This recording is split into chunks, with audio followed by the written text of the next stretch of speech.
दोस्तों, रूस का पहला टारगेट है भारत को वीटो दिलाना। और अभी हाल ही में रूस के एक बड़े प्रतिनिधि G20 की आम बैठक में हिस्सा लेने के लिए भारत पहुंचे थे और उन्होंने यह संकेत साफ साफ जाहिर कर दिया कि रूस के प्रेसिडेंट व्लादिमीर पुतिन सिर्फ यही चाहते हैं कि भारत को वीटो मिले। आपको बता दें कि जब पुतिन भारत में G20 की सबसे बड़ी बैठक में आएंगे तो उन्होंने यह साफ साफ कहा है कि वह किसी भी बैठक में तब तक हिस्सा नहीं लेंगे जब तक भारत की वीटो पर चर्चा नहीं हो जाती। दोस्तों, आप समझ सकते हैं कि भारत की वीटो के लिए रूस कितना अग्रसर है, कितना कुछ कर सकता है, क्योंकि रूस यूक्रेन युद्ध के समय में भारत ही इकलौता देश था जिसने रूस की आर्थिक व्यवस्था को ध्वस्त होने से बचाया था।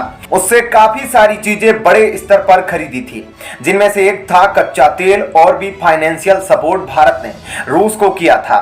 तो आप समझ सकते हैं कि भारत की जो प्राथमिकता है कि भारत को वीटो मिले, जी हां, भारत उतना ही हकदार है वीटो के लिए जितना चीन है। दोस्तों, और चीन को वीटो काफी सालों पहले मिल चुकी है, लेकिन भारत अभी भी वीटो के लिए इसलिए तरसता है क्योंकि चीन एक ऐसा देश है जो भारत के वीटो पर अड़ंगा डालता है। इन सब के अलावा रूस ने यह साफ साफ कह दिया कि भारत की वीटो पर भारत में हो रही G20 में चर्चा जरूर होनी चाहिए। हालांकि G20 के अंदर इन मुद्दों पर जरूर चर्चा की जाएगी। उस बैठक में बहुत सारे इंटरनेशनल इश्यूज को उठाया जाता है, लेकिन इसमें जो सबसे पहला मुद्दा बनने जा रहा है रूस की तरफ से और भारत की तरफ से, वह है यूएन में परमानेंट मेंबरशिप भारत के लिए। और अब देखना यह होगा कि भारत रूस बाकी देशों को कैसे कन्विंस करते हैं भारत को अगला यूएनएससी की बैठक में वीटो पर मुहर लग जाए। यह देखना बहुत दिलचस्प होगा। जो सबसे बड़ी मीटिंग होनी है उसके बारे में अब आपको बता दें, वह है सितंबर महीने में, जिसमें 20 देशों के या तो प्राइम मिनिस्टर या फिर प्रेसिडेंट भारत में होंगे। और यह बैठक इतनी जोरदार होने वाली है कि यह माना जा रहा है कि अब तक ऐसी G20 बैठक किसी देश ने कंडक्ट नहीं कराई होगी। यह बैठक दिल्ली में होगी और दिल्ली जो भारत की नेशनल कैपिटल है, यहीं से यह निर्णय लिया जाएगा कि भारत को वीटो कब तक देगा चीन। उधर बात करें G20 की अभी तक की बैठक की, तो अभी तक कहां कुछ बैठकें हुई है उसके बारे में अब हम आपको थोड़ा सा संक्षिप्त में बताते हैं।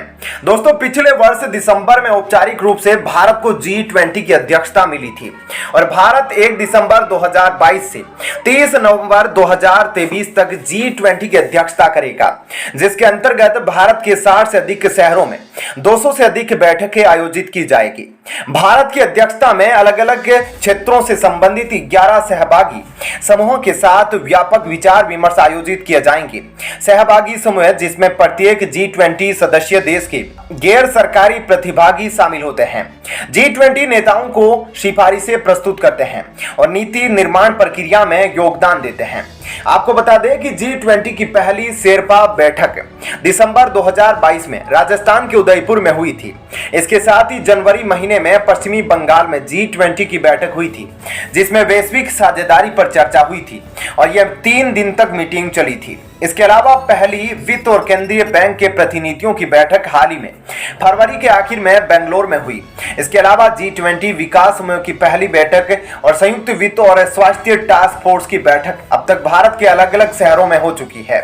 लेकिन इसके साथ ही आपको बता दें कि दोस्तों, G20 की जो सबसे अहम बैठक होगी वह सितंबर में भारत की राजधानी दिल्ली में होने वाली है, जिसमें सभी देशों के प्राइम मिनिस्टर और प्रेसिडेंट शामिल होंगे। और यह मीटिंग सबसे ज्यादा अहम होने वाली है। पूरी दुनिया के बड़े बड़े नेता आमने सामने होंगे और इस दौरान कई विशेष मुद्दों पर चर्चा की जाएगी। तो दोस्तों, ऐसे में आपका इस खबर पर क्या कहना है, कमेंट सेक्शन में जरूर बताएं। चलिए अब जान लेते हैं एक और बड़ी खबर। दोस्तों, देखा जाए तो अमेरिका भारत के पक्ष में तरह तरह के बयान देने लगा है। इसी कड़ी में हाल ही में अमेरिका ने कहा कि भारत ने बड़ी तबाही को रोक रखा है, नहीं तो अभी तक कई परमाणु हमले हो चुके होते और दुनिया में बड़ा महायुद्ध छिड़ गया होता। जी हां दोस्तों, ये बातें अमेरिका ने दुनिया के सामने लाकर रखी है और इस बात का अंदाजा आप इससे लगा सकते हैं कि अमेरिका ने कहा कि इस मामले में भारत बहुत एक्टिव रहा और अजीत डोभाल की जो मीटिंग है वह दिखा रही है कि भारत के कदम का असर हुआ है।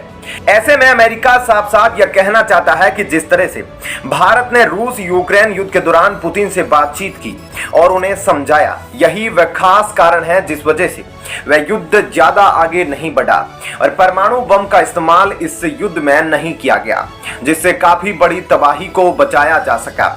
ऐसे में क्या है पूरी खबर और क्यों अमेरिका अचानक से भारत के पक्ष में बयान दे रहा है, इन सभी बातों के बारे में अब आपको थोड़ा सा विस्तार से बताते हैं। दरअसल अजीत डोभाल जब एनएसए की मीटिंग में रूस पहुंचे थे तब यह देखने को मिला था कि पुतिन ने प्रोटोकॉल अजीत डोभाल के साथ बातचीत की थी और यह बातचीत 1 से 1.5 घंटे के बीच चली थी जो पुतिन और एनएसए अजीत डोभाल के बीच हुई थी।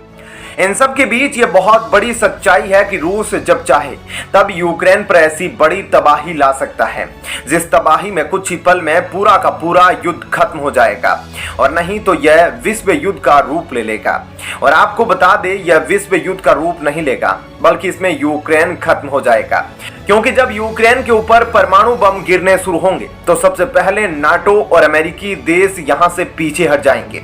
और इसके पीछे का कारण यह है कि एक समय था जब दुनिया के देश एकजुट हुआ करते थे और लड़ा करते थे, लेकिन अब लगभग हर देश अपना हित देखता है जबकि कुछ कमजोर देश अपना हित नहीं देख पाते।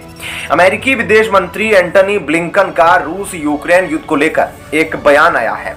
उन्होंने एक इंटरव्यू में कहा कि भारत और चीन की वजह से अब तक यूक्रेन पर परमाणु हमला नहीं किया है रूस ने। भारत का रूस के साथ एक बहुत अच्छा सीधा जुड़ाव है। यह नई दिल्ली ही है जिसमें रूस को सामरिक परमाणु हथियारों का उपयोग करने से रोक रखा है। अमेरिकी विदेश मंत्री ने कहा कि पुतिन इस युद्ध में अपनी शक्ति का इस्तेमाल कर सकते थे और मॉस्को की तरफ से बार बार परमाणु हमलों की बातें कही गई थी, लेकिन फिर यहां पर भारत ने अपना रोल निभाया और भारत ने यह कोशिश की कि रूस यूक्रेन पर परमाणु हमला ना करे। ऐसे में यह समझना जरूरी है कि अमेरिकी विदेश मंत्री ब्लिंकन ये बातें तब कह रहे हैं जब यूक्रेन में भारत ने रूस के खिलाफ वोट नहीं किया है। तब भी अमेरिका ने भारत का पक्ष लेते हुए इस बात को साफ किया है कि यूएन में भले ही भारत में रूस के खिलाफ वोट ना किया हो, लेकिन यह भी समझ लीजिए कि यूक्रेन को परमाणु बम से बचाने वाला और तबाही से बचाने वाला भारत है। खैर, भारत ने ऐसे कई कारणों से किया है जिसमें पहला कारण है परमाणु बम इस स्थिति को और भी ज्यादा बिगाड़ देता। और दूसरी बात यह है कि अगर परमाणु युद्ध शुरू होता है, रूस करता है, तो फिर कूटनीतिक तौर पर रूस के खिलाफ कई सारे देश खड़े हो जाएंगे, जिसके बाद भारत के लिए भी रूस का साथ देना काफी मुश्किल हो जाएगा। ऐसे में यही सही समय रहेगा कि रूस इस युद्ध में परमाणु बम का इस्तेमाल करे ही ना। और देखा जाए तो यह भारत की वजह से ही संभव हो पाया, क्योंकि जिस तरह से भारत ने रूस को सही समय पर समझाया और रूस ने भारत की बात मानकर परमाणु बम का इस्तेमाल नहीं किया, इसी वजह से यह युद्ध सीमित रहा और इसने विश्व युद्ध का रूप नहीं लिया। इस युद्ध के अंजाम काफी ज्यादा भयंकर भी हो सकते थे। तो दोस्तों, ऐसे में इस खबर के बारे में आपकी क्या राय है, हमें कमेंट करके जरूर बताएं।